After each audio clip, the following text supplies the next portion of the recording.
Ya pemirsa, Rakernas PDIP telah berlangsung selama 2 hari. Kira-kira apa saja yang dibahas dalam Rakernas PDIP? Kami akan membahasnya dengan Sekjen PDIP, Hasto Kristianto. Selamat malam, Pak Hasto. Selamat malam, apa kabar? Baik, sehat ya, Pak Hasto ya? Udah lama kita nggak ketemu sehat ini. dan ya. Semangat. Semangat. Baik, Pak Hasto, apa saja fokus di Rakernas ini yang kalau nggak salah hari ini kan membahas strategi pemenangan pemilu di 2024 juga ya?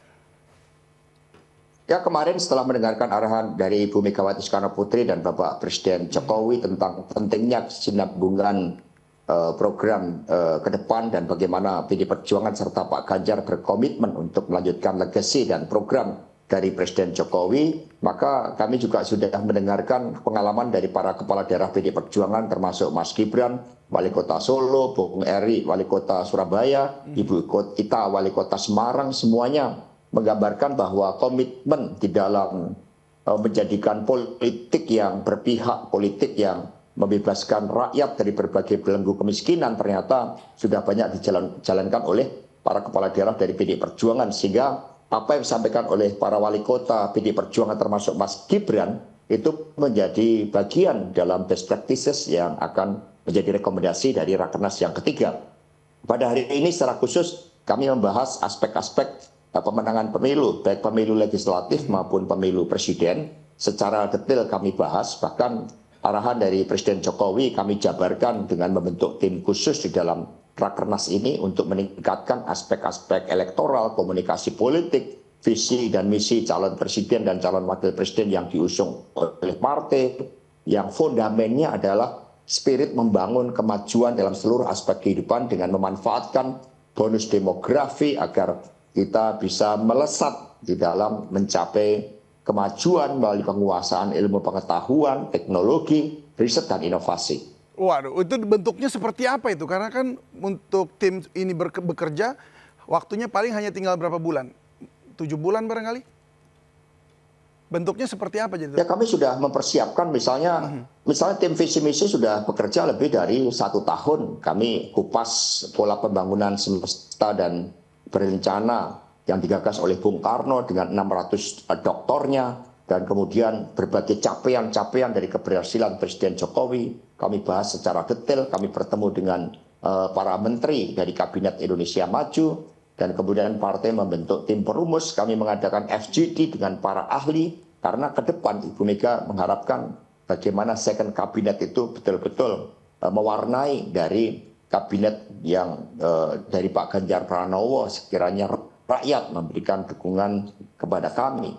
Optimisme di dalam membangun kemenangan ini mendapat juga dukungan dari Presiden Jokowi, apalagi Pak Ganjar sudah dinyatakan sebagai pemimpin yang punya nyali, pemimpin yang berani, sehingga di dalam menghadapi berbagai pertarungan geopolitik global, pemimpin yang memiliki karakter yang kuat, rekam jejak yang jelas seperti Pak Ganjar Pranowo akan menjadi jawaban. Dan tim inilah yang mempersiapkan, termasuk tim komunikasi yang tadi sudah memaparkan hasil-hasilnya di hadapan Ibu Megawati Soekarno Putri, Mbak Puan, Mas Prananda Prabowo, dan seluruh peserta Rakernas partai. Baik, kita lihat tadi disampaikan bahwa ini tim komunikasi yang akan mengkomunikasikan tadi itu ya, kisah dan sejarah juga apa yang Bung Karno juga gagas begitu, lalu kemudian yang dikerjakan sekarang. Nah, tapi apa hasil atau bocoranlah sedikit gitu loh, Pak Hasto, rekomendasi Rakernas yang akan disampaikan besok? Katanya akan ada kejutan nih.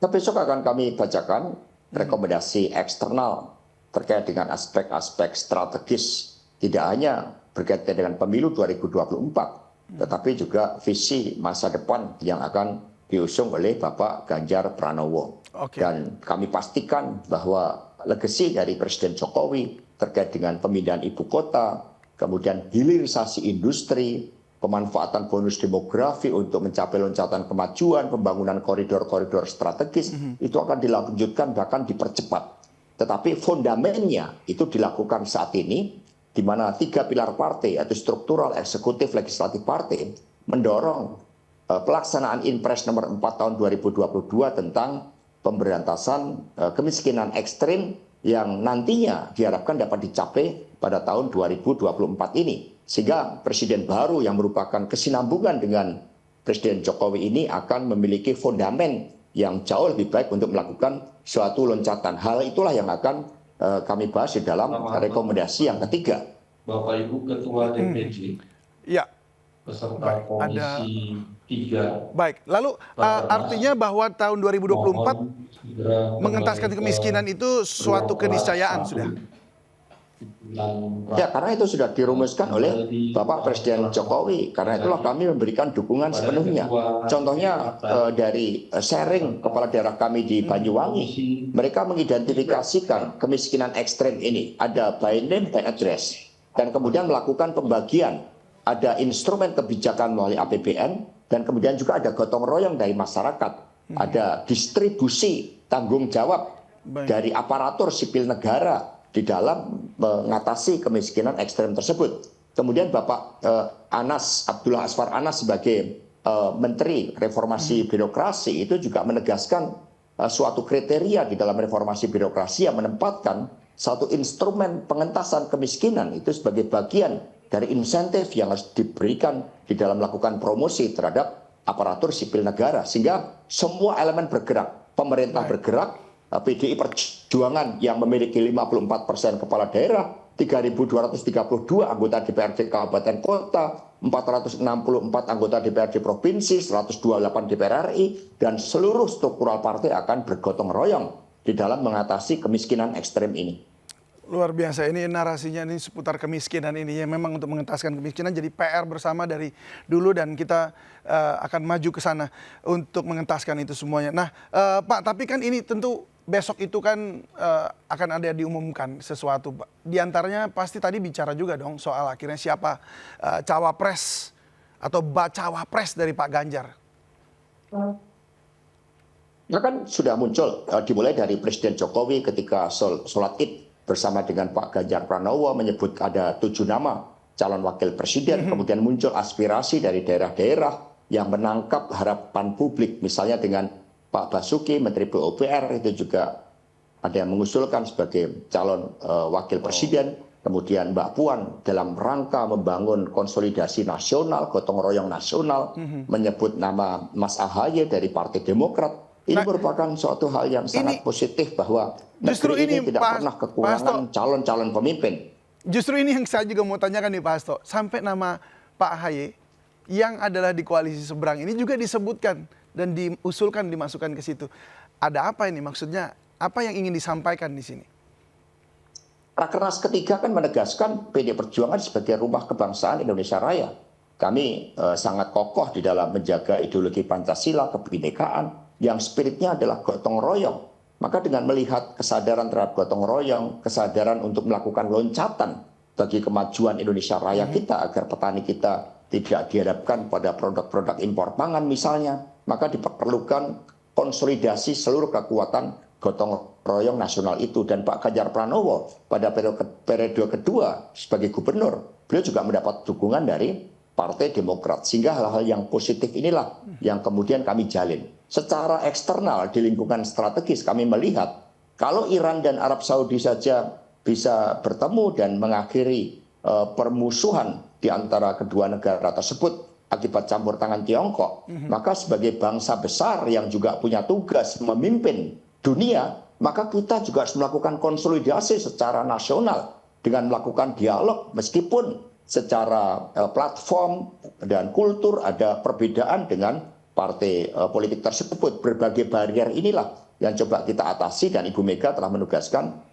Mbak Puan untuk melakukan komunikasi politik. Mas Prananda punya tugas untuk melakukan suatu monitoring dalam gerak partai di dalam melakukan konsolidasi pemenangan pemilu. Baik, ini menjadi masuk dalam sebuah strategi untuk pemenangan juga berarti ya, Pak Hasto ya. Baik, Pak Hasto. Ya, strategi tentu saja merupakan aspek internal, tetapi yang terpenting adalah turun ke bawah, menangkan hati rakyat, bangun masa depan dengan mengatasi berbagai persoalan rakyat saat ini termasuk kemiskinan ekstrem. Baik, setuju. Nah, Pak Hasto terakhir, apakah dalam waktu dekat ini ada peluang partai-partai lain atau mungkin sudah dapat informasi akan ada partai-partai lain yang akan bergabung bersama dengan koalisi PDIP dan Mas Ganjar? Ya, kami melakukan dialog yang sangat intens. Saya bertemu dengan Mas Haritanu, Ketua Umum Partai Perindo, dan dijajaki berbagai bentuk kesepahaman untuk saling kerja bersama. kami bertemu dengan Pak Muhaimin Iskandar, dengan PKB, kami bertemu juga dengan Partai Golkar, dengan Mas Erlangga Hartarto, kebetulan beliau senior saya di Gajah Mada, sehingga berbagai ruang dialog itu kami buka agar terjadi konsolidasi dari seluruh kekuatan nasional, sehingga pemilu nanti nampak sebagai pertarungan ide, pertarungan gagasan, dan tidak akan membelah persatuan bangsa karena seluruh visi kebangsaan itu sekarang dikedepankan. Baik, ini berarti semuanya diajakin bersama-sama ya. Ini kelihatannya juga ada ciri seperti Pak Jokowi juga ya. Semuanya mau dirangkul begitu. Baik kalau gitu. Pak Hasto, terima kasih dan sukses untuk Rakernas PDIP pada hari ini dan besok. Terima kasih banyak dan salam sehat selalu. Selamat malam. Selamat malam.